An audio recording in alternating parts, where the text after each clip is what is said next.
Section 2.2 is going to deal with non-acute angles. Okay, so we're going to look at the trig functions for non-acute angles, things over 90 degrees. Okay, and so that's going to be angles that are in the second, third, and fourth quadrants. Remember our diagram here, the ASTC, and so we've talked about this now a few times, and so it represents what trig functions are positive in each quadrant. And so in section 2.1 we dealt with acute angles, which were all positive, they're all in the first quadrant.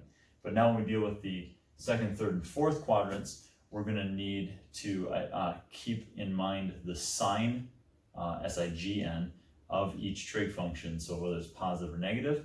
We're also going to have to keep track of something called a reference angle. The values of trig functions in these three quadrants are going to refer back to angles that are in the first quadrant, which are acute angles, okay? The ones with the 30, 60, and 45 degree angles, and anything really in the first quadrant that we've talked about. So just a short overview of kind of how to work on this is that if you have an angle that is, let's say, in the second quadrant here, and I'll just draw an angle in the second quadrant.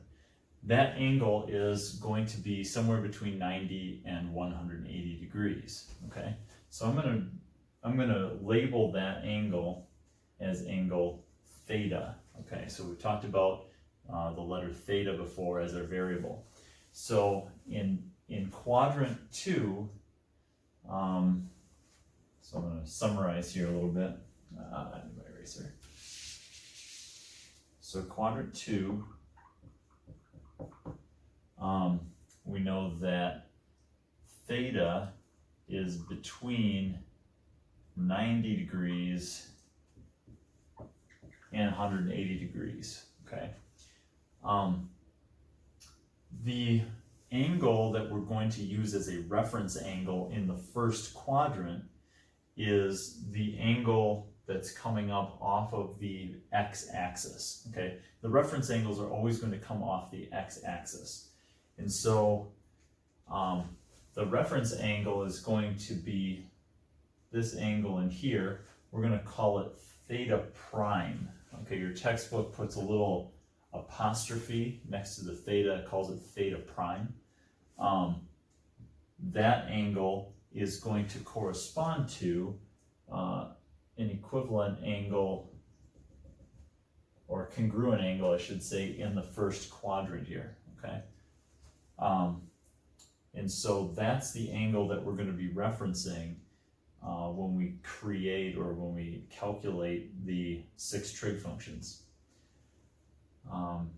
And so to find that angle, what you do to find theta prime, so in quadrant 2, theta prime, which is your reference angle, will be equal to the full 180 degrees minus theta.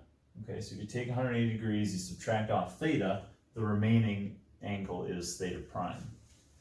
So it's 180 minus theta, minus the angle given. Right, so an example is if theta was 125 degrees, for instance, right? So theta is a 125 degree angle, right? If it opens out here into the second quadrant at 125, then the reference angle is,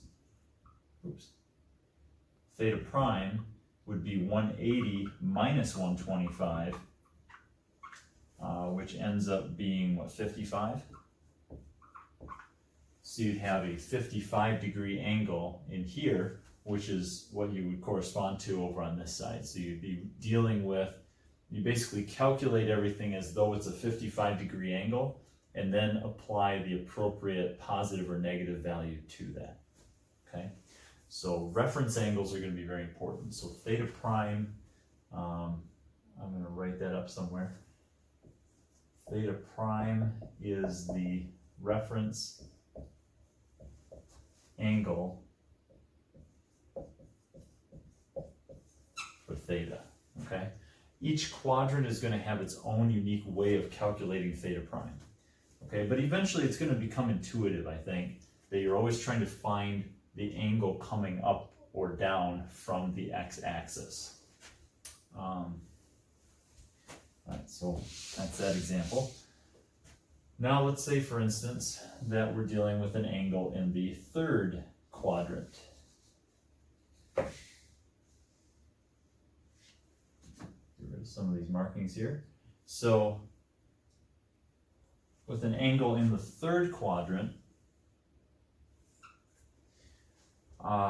theta then wraps all the way around from the positive x-axis all the way into the third quadrant. The reference angle then is actually going to be the angle coming down off of the x-axis. That's going to be your theta prime. So in quadrant 3,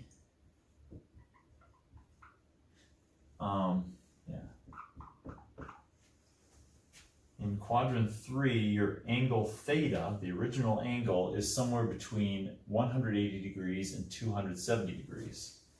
So if 180 is less than theta is less than 270. And to find theta prime, what you're going to do is you're going to take 180 degrees, you're going to take your original theta and subtract off 180 degrees, and what you'll be left with is theta prime, okay? So theta prime is going to be the original angle theta minus 180 degrees, okay? So you take the original angle all the way down here, subtract off the first 180 degrees, and what you're left with is that reference angle. Again, the reference angle is what you will be referring to, why it's called the reference angle, in the first quadrant. Okay. Finally then, we'll talk about the fourth quadrant.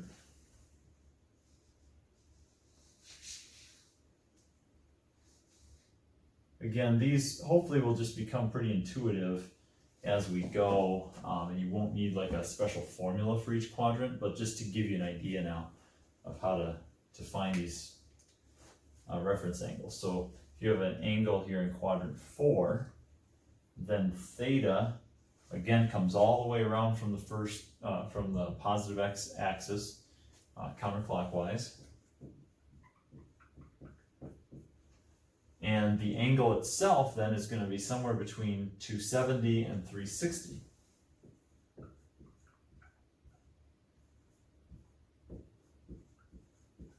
Okay. Then the reference angle is going to be this angle over here. We'll call that theta prime. That's between the angle theta and the x-axis. And to find that, what you can do is you can think about the entire circle 360 and then subtract off this first portion, which is theta, and you'll get theta prime. So you could do theta prime, that doesn't look like theta. Theta prime equals 360 degrees minus the original theta. Okay, and so that should give you the correct reference angle in the first quadrant, which would be somewhere in here. This angle theta prime is equivalent to the one in the fourth quadrant. Okay, and so that will give us something we can reference. For instance, if I was dealing with theta as a, well, let's say 300 degree angle, for instance, right? So if theta is 300 degrees, then the reference angle, I know 300 is definitely in this interval between 270 and 360, so it's in the fourth quadrant. And so to find the reference angle, we take 360, subtract off this theta, and that gives us a 60 degree angle. And so what we'd be dealing with, we'd be finding the sine of 60 or the cosine of 60, and then just applying the appropriate sign, positive or negative, to that value. All right, so so maybe we could do a quick example. Actually, let's use that example. That's a good example to start off with here. Get rid of some of these, just to make some space. So let's say that was a 300-degree angle. So let's look at the three main trig functions for that angle. So let's look at the sine of 300 degrees for a moment. Well, the sine of 300 degrees, we're going to utilize the 60-degree reference angle. Okay, so we just kind of take off to the side here, the sine of 60 degrees. Well, sine of 60 degrees is from our special triangles from the last section. And we know we have a 30, 60, 90 triangle. I would always recommend, at least as you're learning this, to write this out each time. It's going to really help to ingrain these values into your brain. You know, we had sides of 1, 2, and root 3. Hopefully you'll remember that pattern. The 2 being the hypotenuse. And then the 60-degree angle sine is opposite over hypotenuse. So the sine of 60 is root 3 over 2. Well, that means the sine of 300 is also root 3 over 2, but then you've got to be careful of the sign of the sine, the positive or negative. Okay, so in the fourth quadrant, cosine is positive, but sine and tangent are negative.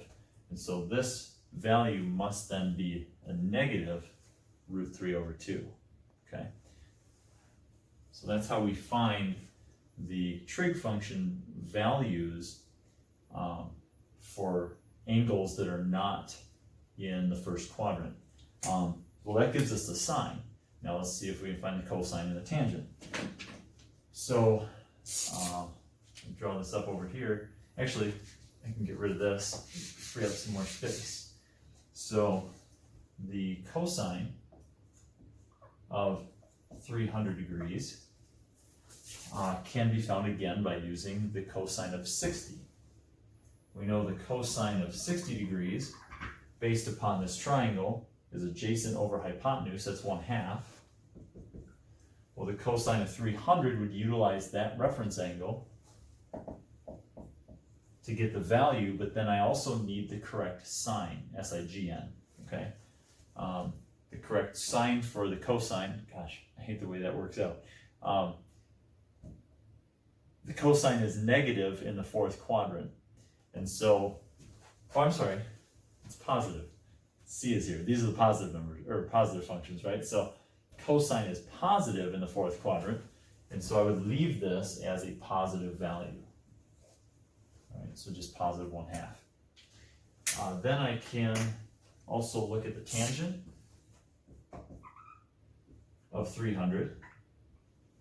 So again, I'm going to use the reference angle we found before.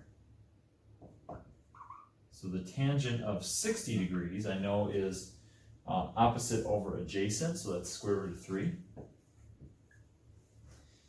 And the tangent is negative in the fourth quadrant, right? Cosine is the only positive one. So I want to make sure that when I do the tangent of 300, I use the negative square root of 3 as my final value, okay? And so that gives me all three trig functions. Now, if I wanted to then find their corresponding reciprocals, I can just do that by flipping each of these, right? So I go over here. So the sine, its reciprocal is the cosecant, CSC, of 300 degrees. Well, I just use the reciprocal of this, the negative 2 over root 3. Well, unfortunately, I have a root on the bottom. I've got to rationalize that. So we'll multiply by a root 3 over a root 3. I apologize if this gets a little small over here on the side. And so this would be a negative 2 root 3 all over 3. Okay, so again, you flip them, but you always have to rationalize the denominators. The cosine, its reciprocal is the secant. So, run out of room here. Let's get rid of the diagram.